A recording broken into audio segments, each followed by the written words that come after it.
So if you've watched my videos for a while, you've probably seen that I have a few out where I put my little welding machine in the back of a pickup truck, as well as my Razor side by side, and I went and did small side jobs for some people that just live in my area, friends.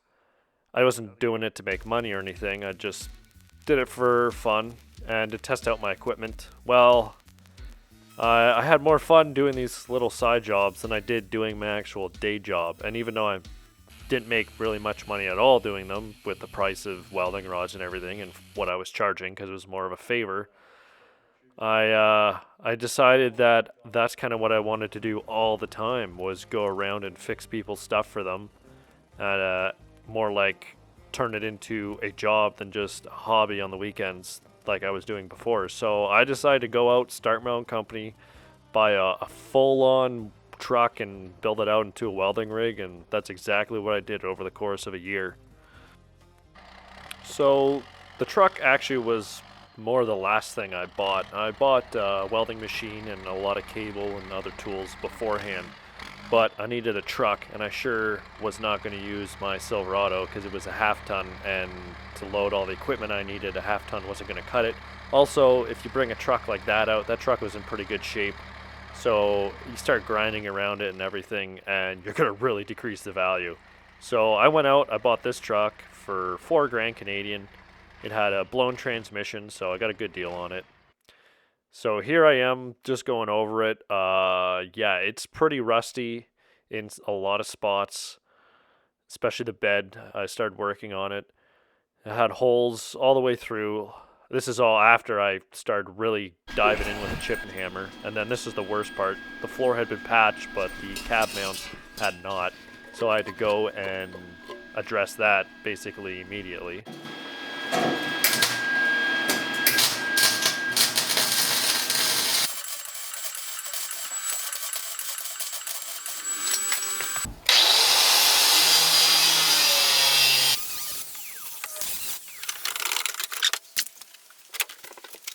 This truck, it was like a contractor and farming truck. Like it was just used to make money. So the floor rotted out at one point. So they patched it, but they only patched it where your feet go and where the seat is so that the driver doesn't sink down.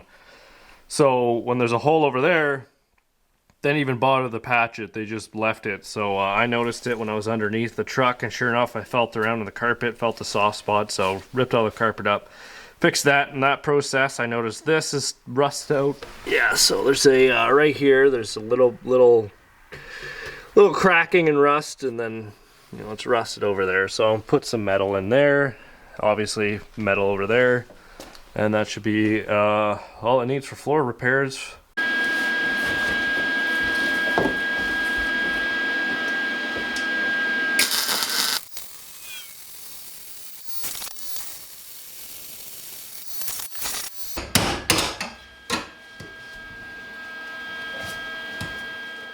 So the truck ended up needing, more than just the exterior rust. The floor had to be replaced pretty extensively. There was holes far past what I had already seen. As you can see here, I'm fixing it, but there's more holes underneath that carpet. So I ended up peeling it back, and sure enough, some more holes popped up. So I had to address them, as well as the other ones in the front. So I basically ended up getting a whole new driver's side floor. Okay, so I'm all finished up. There's a total of 4 plates added in, I guess 5 if you count that little square. Yeah, it looks way better than it did before. And then I'm just gonna coat this all and paint. Okay, so painted it with some rust paint there. Looks pretty good. Okay, so I'm cutting this old bumper off. Rusted to shit, all the mounts are rusted, everything. So the original bumper on the truck was an absolute mess. Obviously that's where all the dirt and gravel and salt gets trapped because it's just open in the back. So I ended up just having to go through and cut it completely off. There's no way I was undoing any of the bolts. They were rusted like real good. So I just went ahead, cut all the fasteners, cut some of the supports, everything to just rip it off and I decided I was just going to make another bumper from scratch because buying a stock one is expensive. So I grabbed a box of 6010 and just started hacking away at that bumper. If you didn't know that, 6010 creates okay welds, but it's actually better at cutting than it is welding. So I just went to work and started hacking everything apart with 6010 because I didn't have oxyacetylene at the time.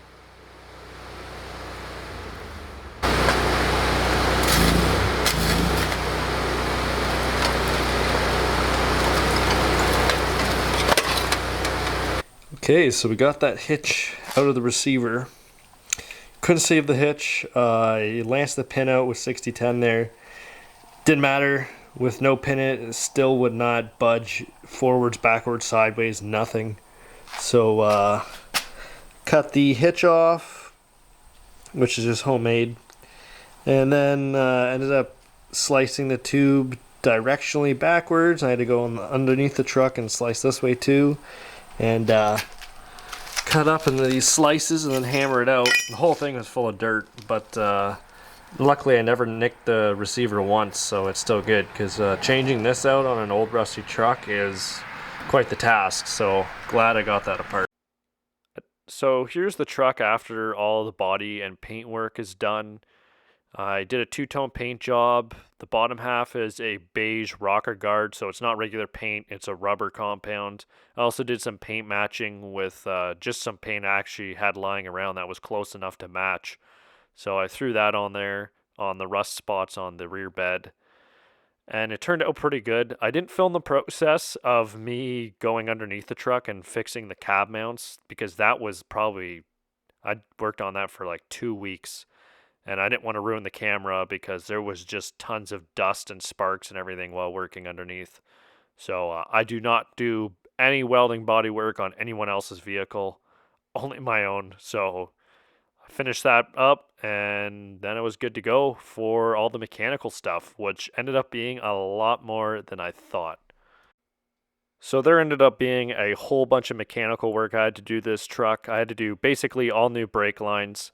I also had to do a front main seal where I had to take the timing cover off the engine.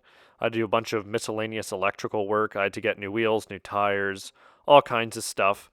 I saved money by buying stuff through Rock Auto and other discount auto parts sites. And yeah, I had to do ball joints, as you can see here. That was a pain. I didn't have a torch, so I had to weld on the thing to heat it up and then quench it. And I got it out, so there you go. But lots of mechanical work. Okay, so I'm in my shop, and I got the truck in here. I got the wood stove going, so it's nice and warm, because it's pretty much the winter right now. And I'm going to be installing some decals. Okay, just like that, installed, not too bad. So I wanted to run a carbon arc gouger on my truck, and in order to do that, you need a high amount of CFM out of a large air compressor or a screw air compressor. So I ended up getting a really good deal on this air compressor from a buddy of mine. He bought it at an auction and realized it was too big for what he needed, so he sold it to me. Now, a lot of guys say you don't need to run a carbon arc gouger. You can just use an oxyacetylene torch or a plasma cutter with gouge mode to do all your gouging. Now, that is true for very light and small gouging, but when you're working on heavy equipment like bulldozers or industrial equipment like chutes and wear plate, you need to remove as much metal as fast as possible in an efficient way, and plasma gouging and torch gouging are nowhere near as efficient as a carbon arc gouger. So that's why I went with carbon arc gouging, because of the type of work I'd be doing. So someone that knows the industry well would say, well, just go out and buy a air pack or an air vantage welding machine. What that means is both Lincoln and Miller make welding machines with an air compressor built into it. The air pack by Miller and the air vantage series by Lincoln. Now, these are really good machines. I've used them before, but they have a main con, and that is price. They're very expensive to buy off the bat, and even if you get one used at a good price, the maintenance is atrocious on these machines. Since it's a rotary screw drive air compressor, it's just like a supercharger, and Miller and Lincoln love to put very expensive parts on their machine, so to do an oil change on one of these air compressor welders is about $2,000 Canadian, because it uses such a fancy oil and fancy filter system. So, and that has to be done every 500 hours. So every 500 hours you put on the compressor, it's about $2,000 Canadian. So a lot of the time when you find them for sale used, it's most likely because the owner has put, close to enough hours to have the maintenance done, and they don't want to pay for that maintenance, so they'll just dump the welding machine onto the next guy. So this here is my ProPoint crate engine. It's a 15 horsepower. Oh, well, you gotta sit right there. Come sit right here. Come sit over here. Okay, sit down. Good. So this is a 15 horse ProPoint engine. So this is going on the air compressor. The old motor was a 12. This one's a 15. Okay, so here's the air compressor. New motor on it. Battery. Big 12 volt. Then I built this frame to weld to the bed of the truck, and then it bolts into the reinforced wooden 2x4s basically. Because if you mount this straight on metal, it'll vibrate and probably crack something, so it's just mounted to wood. So yeah, I'm gonna put that in the truck and lower it down, and should be good to go.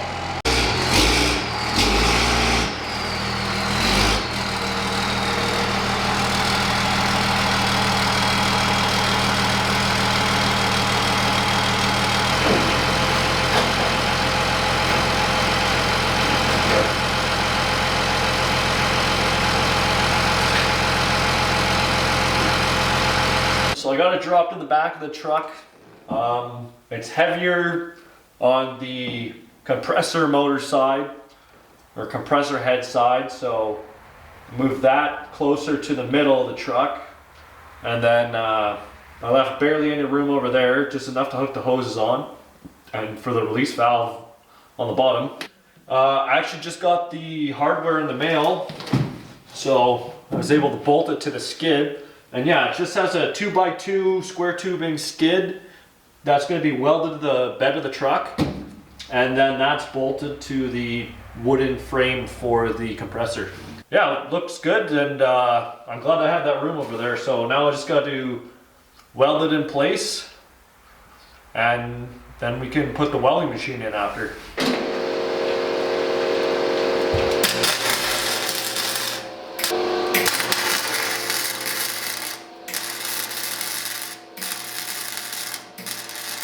Alright, so I got it welded into the truck. I just put a couple stitch welds on each side of the skid platform I made, and I made sure that if I lift this compressor off by just unbolting it, I can cut all those welds super easily and remove that platform from the bed of the truck. Now, preferably, you probably want to bolt this to the truck bed and not have to weld it, because I mean it's sheet metal holding on, but the cross bracing on the bed is plug welded to the actual decking material, so having a couple inches of weld all the way around on that skid should be fine. And again, it makes a lot less work than having to drill holes and figure out where to put the bolts and everything. Just way easier. One of the reasons I put a new motor on was also so I could easily have all the controls accessible from the side of the truck. Because if they're all on the other side of the engine, it's going to be really hard to reach, and I would have had to rewire and make a bunch of stuff to get it over here. So I just figured instead of spending the time of doing that, I just get a new engine that I know is going to run good. Controls are right here. Here's your key. Clicks on the starter. This is to pull the choke. That's just a piece of TIG wire I put through the choke lever. You can see here, back there on the carb, it turns the choke on and off. Our key and our choke on and off right all by the side of the truck, which is something you really got to think about when building a welding truck, is making sure that everything, every component that you need to use on the truck is accessible without hopping up inside of it. Because it would suck to have to climb into the truck every time just to come start my compressor. That wouldn't be very much fun now, would it? Okay, I also have the pull start re-angled so that it's not up here. It's down here so that if I kill the battery, I can easily pull start it from the side of the truck. Again, you want every function to be accessible from the side of the truck. Alright, so this is my welding machine I'm going to be running. It's a 2018 Lincoln Electric Ranger 305 EFI.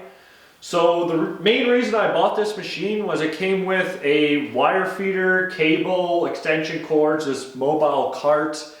It came with some consumables like grinding discs and stuff. It also came with a nice torch set. It basically came with a small business attached. You'll see everything else I got in the deal. But basically some guy was going to be running a line boring company, or he was starting his own line boring company because that's what he does for a living, is he's a trainer for line boring. And then once he built this cart for the machine, that was the first time he had actually, I guess, really worked with his hands a lot because he was mostly just a trainer. And I guess he said he had arthritis and he decided not, after building everything, the cart, he decided not to start his own business. So I bought all of his equipment at a pretty big discount of what it would be to pay what he paid. Okay, so as you can see on this welder, it's got this crazy custom cart built. I did not build that, the previous owner did, because he intended to load this in and out of an enclosed trailer. But there's one major problem about this setup. It rolls perfectly fine on cement floor. It takes some effort, but as you can see with one hand, I can push it around. Now, if you're on gravel or any kind of slope at all, everything on it weighs over 500 pounds and it's basically immovable. Just to get it up the small grade to get in my garage, I have to tote with a quad. I can't do it by hand. So the cart is basically useless. I guess he didn't test it before he fully painted it and everything, because he would have found out it will not go into his enclosed trailer because you would never get it up the ramp on your own. So make sure you when you're building something, it's gonna do what you want it to do before you spend all the time and money. Anyway, he never even tried doing that with it. He just, ended up selling everything. But yeah, pretty crazy how much detail on the cart. Like, there's a pair of dirt bike bars. You've got all this, plasma table cut parts. You've got these greasable wheels. Those got to be $50 a pop. All of these cable holders. There's even some chains down there with some sort of way to tighten it. So he said you could slide a bottle. There's a chain on the other side. You could have a bottle of C2575 on there. This is where a suitcase feeder could sit and then be used. I guess he intended to bring this thing on sites and wheel it out of the trailer with his welder, his suitcase welder and everything on here, and hook this up to the line boring machine and then use it and then put it back after, I guess. I don't know. All I know is it does not roll well at all unless it's on flat concrete. There's a bumper thing here that used to hold the, there it is right there. Used to hold the fire extinguisher and the rod oven, some other, rod holder bracket things. He's got the remote. That's expensive. That's really expensive. And then he's got, some hoses and some welding cable. So yeah, overall, really fancy cart. It's even painted really nicely. But unfortunately, it's not going to do anything for me other than moving the welder or the air compressor around my garage if I take them off the truck to maintenance them, or I don't know, something like that. I'll have use for the cart, but not the extras on it. And I mean, like I said, if he was gonna, I guess he intended to pull this thing out of an enclosed trailer for a job, like go on site, pull it out, do the job, and then push it back in the trailer. Obviously, like I said, he never tried it because it would never work like that. So I'm gonna get to work and strip this thing completely down to where it's just a welding machine. Another thing about it, like this handle sticks out a ton, and the guy even has a locking thing so that the handle stays in the same position, but he never thought of putting a hinge system on the handle so that when you store it or put it in a trailer, you can hinge this up and it doesn't stick out, 3 feet.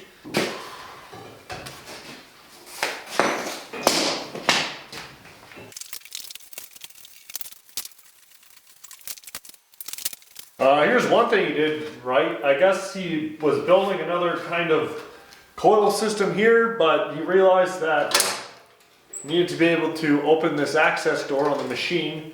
So he cut it so you can actually access, I believe, both of these doors on each side of the welding machine while it's still in the cart. So he got that.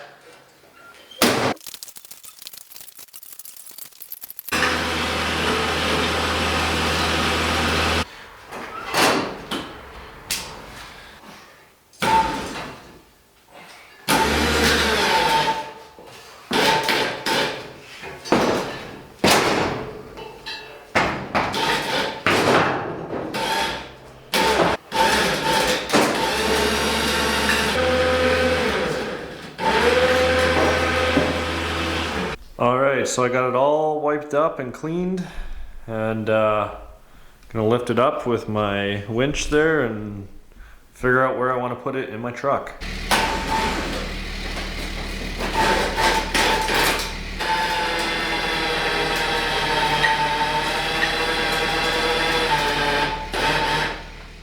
So I ended up putting the welding machine in a few different spots in the back of the truck until I found a good position. And then I pulled it back out again and started working on the skid to mount to the welding machine in order to mount it to the bed of the truck.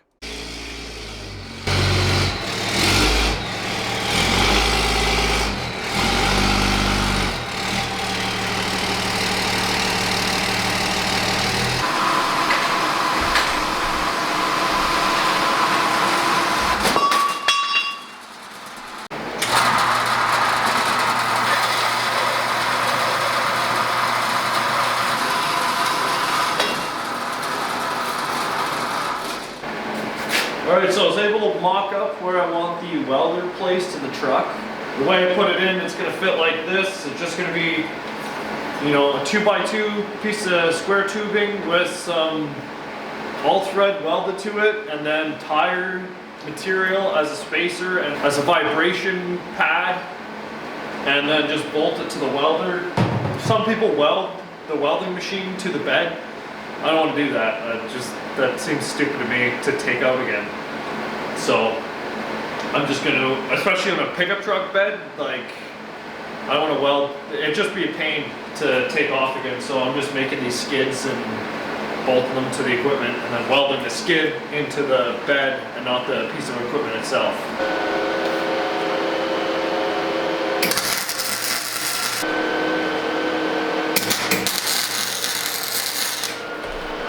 Okay, so that's basically all it is. Some tubing with some threaded rod welded to it. So what I'm doing now is I just have these squares of tire. It's literally an old tire that I cut out, putting a hole through it, and then these go over that threaded rod, and then the welder sit on these, and it can vibrate on these instead of just sitting on the metal skid welded to the bed of the truck and vibrate the crap out of the bed of the truck instead. And there's the finished product. Anti-vibe pads made for essentially free. Alright, so I got my welder in there now. It's welded into the bed. Now I'm going to be getting this toolbox mounted on the truck. Now you can notice right here, here's the handle for it, because this is not a truck toolbox. This is like a job box that this is the top normally, and it sits on the ground back there. It's just like this one. It's the same, exact same style. That's the kind of box that other one is. This is just smaller. So when I put this in the truck, it's huge, but I want a box this big. The more toolboxes you have, the more tools you can carry, and the less stuff you have jammed in your cab, and it'll be more easily accessible. So I need toolboxes. This is probably well, this is for sure going to be the biggest one on the truck. This is huge. And I've converted this one to be a box. So I went on Amazon and I found one of these handle latches, just like you would get on a brand name box. And I cut a hole in the box and bolted it in. And now the lid, because it's this fancy handle and it squeezes the lid shut, it stays shut. It's also lockable. You're starting out, you really don't want to just go break the bank and buy all nice stuff. You need nice equipment for doing your job. So the welding machine, I mean, I guess I have a pretty expensive welding machine to some people, but that's what makes me money. A toolbox is a luxury. A welder is a must-have. So you got to spend your money on the must-haves over the, you know, nice stuff. Because if I go out and I buy a bunch of Aluma reels, yes, they're very nice reels, but I'm going to be thousands of dollars into a set of reels that I don't even need right away. Because what if my company folds and I have to sell them after? No. I could have spent that money somewhere else.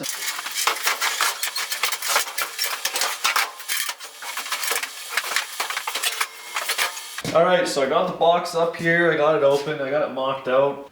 Just gonna build a frame off of this back rack on the truck. So I'll build the frame, and then the box can sit on that frame, and then I'll through bolt it in a few spots.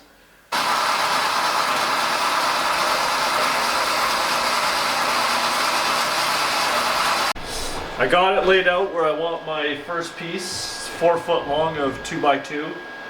And I got these angle irons clamped to the bottom of this rail so that it'll hold this piece level and at the same height as over here. Anytime you can use a clamp and something to jig where you want to weld, do it. So that's what I'm doing here.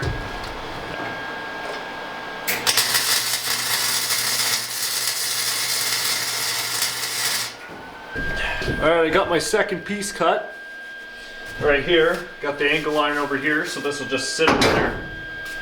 And as you can see, I do miter joints for anything square I'm building. They just look a lot cleaner and they just weld out better. So anytime I'm doing something with 90-degree turns, I always do 245s, make it a miter cut.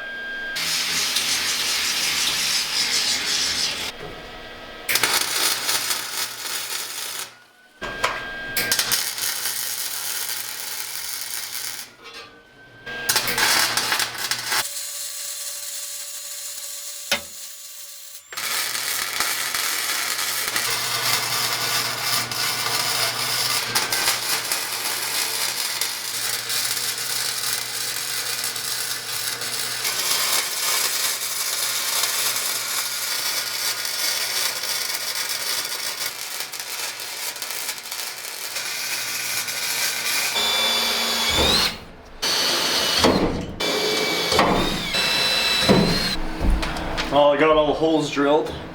Gonna be using these 1/2-inch bolts. Man, that is a pain to drill through square tubing like that all the way through without a mag drill. Just doing it by hand is a pain, so I can't wait for when I actually buy my mag drill.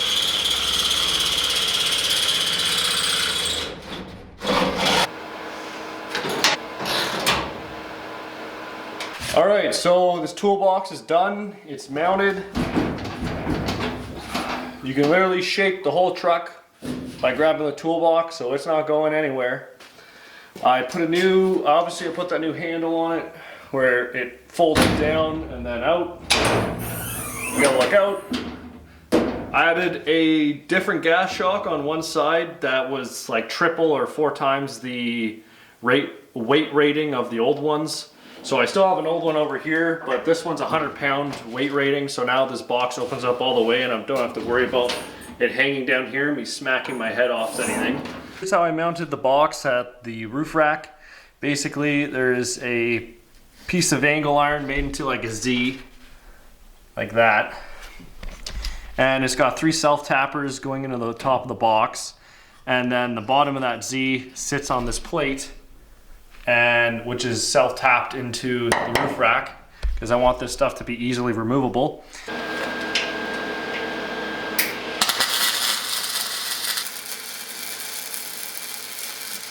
Alright, so I got the first parts of my bottle rack fabbed up.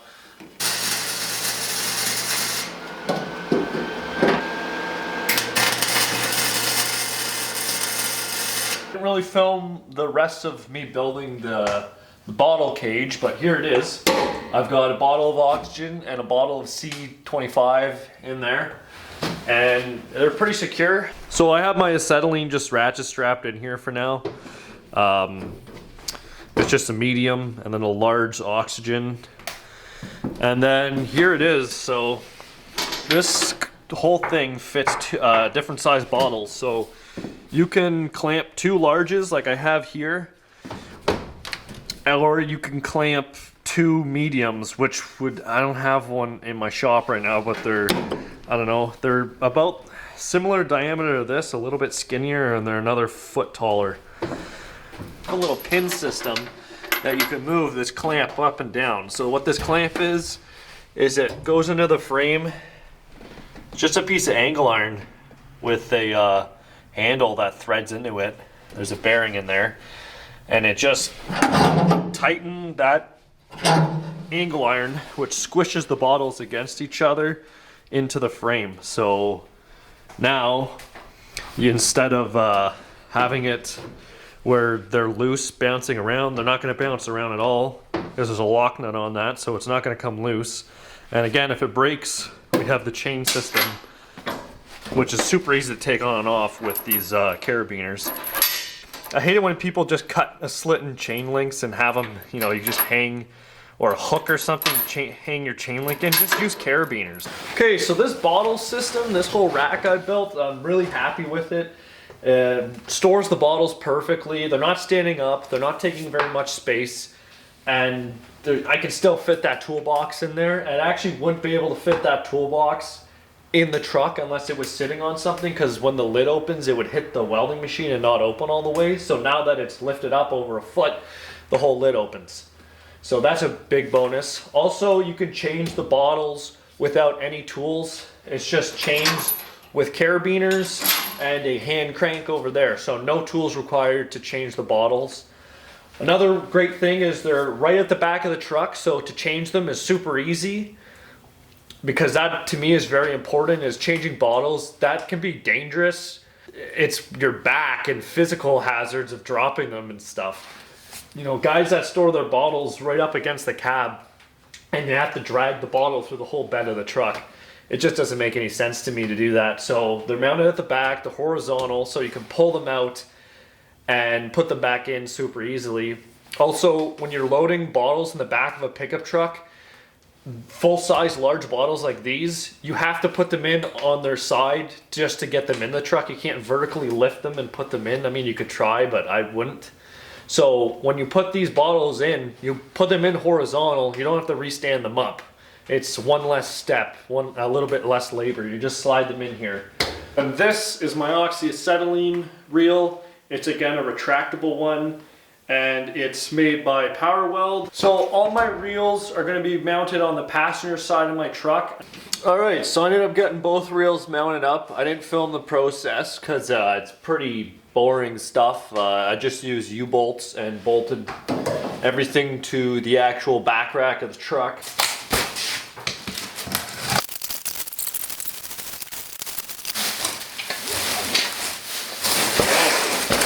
Some nice lead reels. So these are diamond lead reels. I think they go by a few other names. There's a name. They're the cheapest lead reels on the market, basically, because there's no frills about them. They're just a reel with some isolating plates, and it's really simple system. But these are $5.50 Canadian, so that's not bad. And it comes with everything ready to go. And I can buy all my replacement parts from one of my welding suppliers, so that's nice.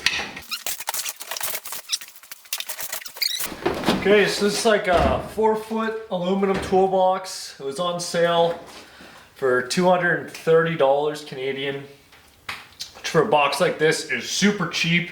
And that's because this box is made super cheaply. It's like 16 gauge aluminum. It's shipped with one of the corners bashed in. don't know if you can see that. It's also weather sealed, which is really nice. And it's actually pretty big, so really impressed with it so far. When you buy cheap stuff though, have low expectations because you get what you pay for.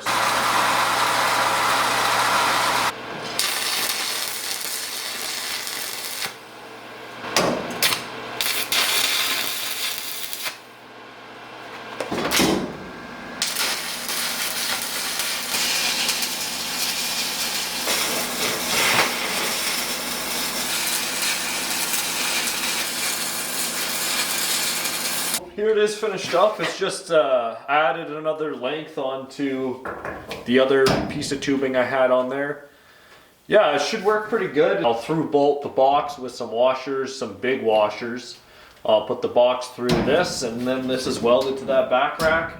And then I'll connect the box to this box somehow so that the top of this one is connected as well.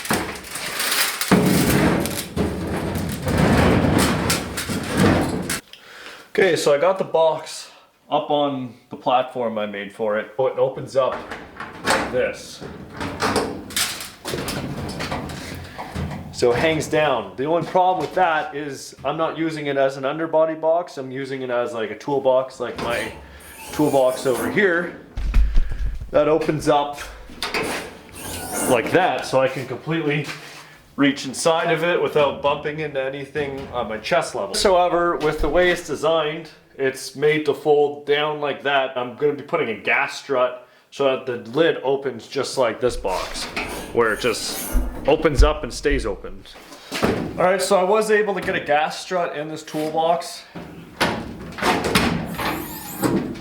you can see, it only opens up so far. And then you gotta push it, and it still isn't fully, still like 3 inches off of being fully open, which really annoys me. But not a huge deal. I'm gonna look into getting some of those folding brackets that just fold up and then you hit them to fold back down. So I have some parts removed right now. I got my extension cord reel and my gas reel removed. They'd normally be sitting right here. And now I'm mocking up where I'm gonna put my reels. I wanna put them over here because this is dead space. Here forward, I have no use for it. So that's where I can mount my reels. Okay, so obviously I could be mounting my reels right in front of the welding machine and bolt them to the bed. But I don't want to do that because that takes up bed space. I'm picking up boxes of parts, I can throw them here. If I have materials or anything I want, I still have a 2x2 hauling space in the back of the truck, which is important to me, as well as over here. And then I also have my area where I can fit lengths of steel. If I put my reels here, I lose that space, and I really don't want to lose that space. Okay, so I just mocked them up side by side like this. And I think I'm just gonna mount them like this. Okay, so I ended up just mounting the reels with the U-bolts sideways like they are here. So I figured out a spot for my extension cord. I ended up mounting it right beside my gas hose, my torch hose reel. I had to do some modifications so it doesn't swing all around, because when you're driving, if it's swinging 90 degrees around, that's kind of annoying. As you see, it's just tucked in here. It's just a piece of channel with some U-bolts and some square tubing coming off of it, and it ended up slipping it right beside the oxyacetylene. Now that there's a gap right here, this is where I can turn on my welder and everything. So I didn't want my welder, as I mentioned earlier, I didn't want it at the very back of the truck because that just wasn't going to be very space efficient. So I wanted it as far back as I could, and I would put it to the passenger side so I can access it from the side of the truck and not have to hop in the back. So I can access basically every function of the welding machine through this gap here. Is that, perfectly ergonomic? No, but for the space savings and the truck, it was definitely worth it. So yeah, it worked out pretty good. Okay, so previously, before this box was installed, this bottle of acetylene was just strapped to the back rack. I could mount it here, but I don't want to because I want to put an argon bottle here. I could use this space for an argon bottle where this is right now, and then I can put the acetylene up and out of the way. I noticed is there's a spare space right here up on this toolbox where I can put a mount and have this bottom. And if I build a little platform and have it sit up there, it'll basically be the most ideal spot for the acetylene. I can still access this toolbox pretty easily, and that's the one main thing I was worried about.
Alright, so I made up the bracket here, a little holder for that bottle.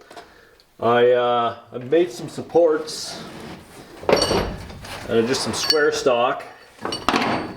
They'll go on like so, and one over here.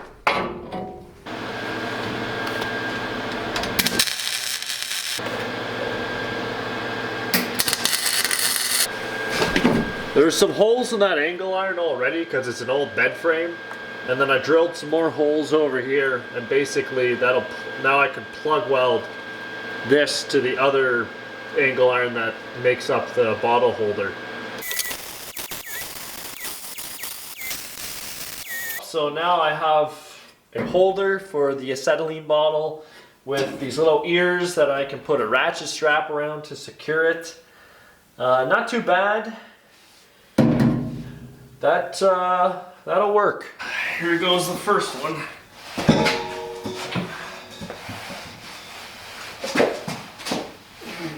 Oh. Let's see here. There we go. It's not too bad, but it's definitely a little sketchy. And now they just slide underneath that toolbox. A little head start.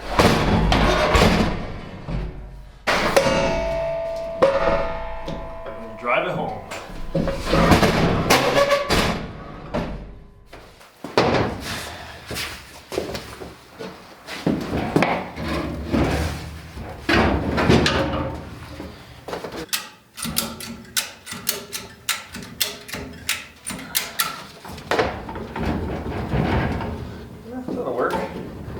So I thought it was a little wiggly, so I ended up just putting 2 bolts with washers on the other side into the toolbox. So now the whole thing should be quite a bit more sturdy. Doesn't wiggle anymore, but just the bottom moves around a bit, but that's not bad. I don't think I filmed it yet, but I actually purchased this Husky 27-inch toolbox, and then I mounted it into my big toolbox with some self-tappers and angle iron, and it's all mounted into the frame of this box. This is going to be used for mostly all my miscellaneous pliers and hand tools and adjustable wrenches and whatnot, and basically whatever I can fit in here. And then I also still have the room on either side of the box for other things. Just start fabbing up a grinding disc rack to put in my toolbox. And I just got a bunch of little round stocks, and it's like a coat hanger, you know, setup, but it hangs grinding disc.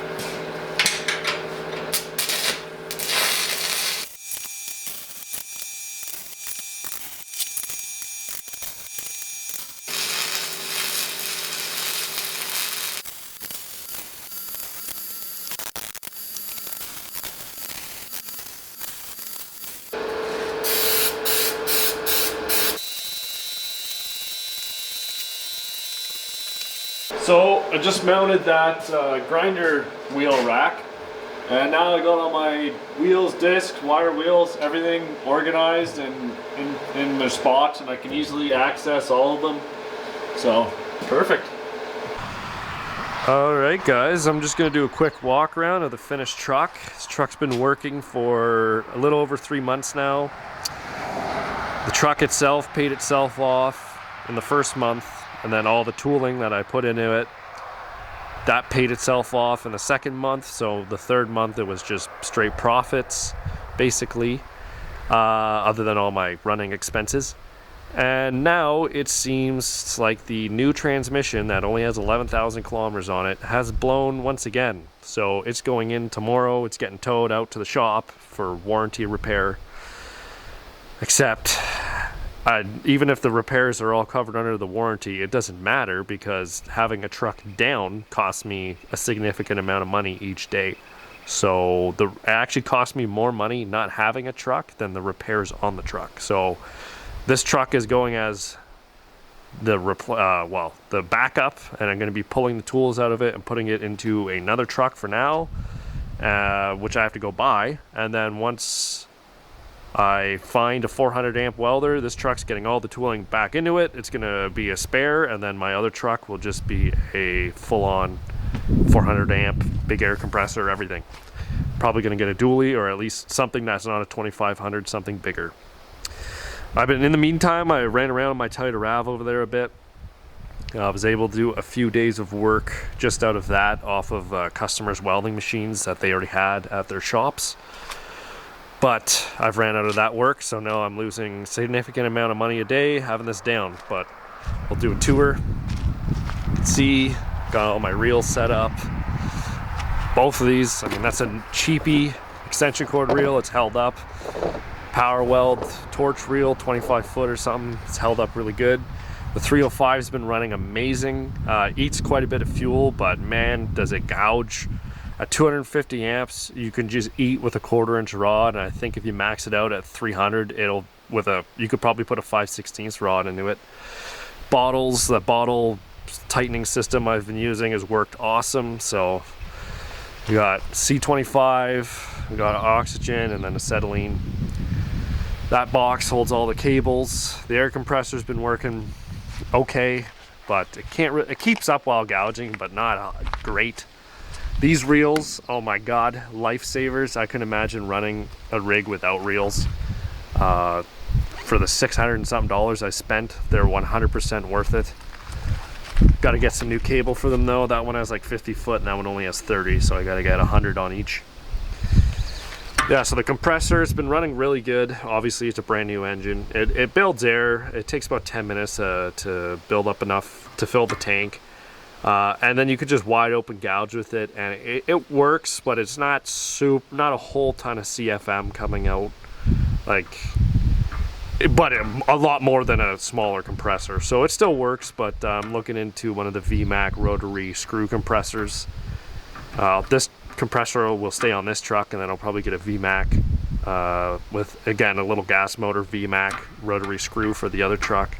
This welder temporarily will be out of this thing, and then as soon as I can find a diesel 400 amp welding machine, I'm gonna use it in the other truck, and this one will go back in this truck.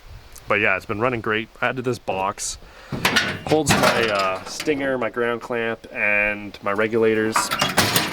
It's bolted self-tap to the bed. Fire extinguisher. I carry at least 10 liters of gas with me everywhere I go, every day. Toolboxes. Oh yeah, I got a welding blanket in there.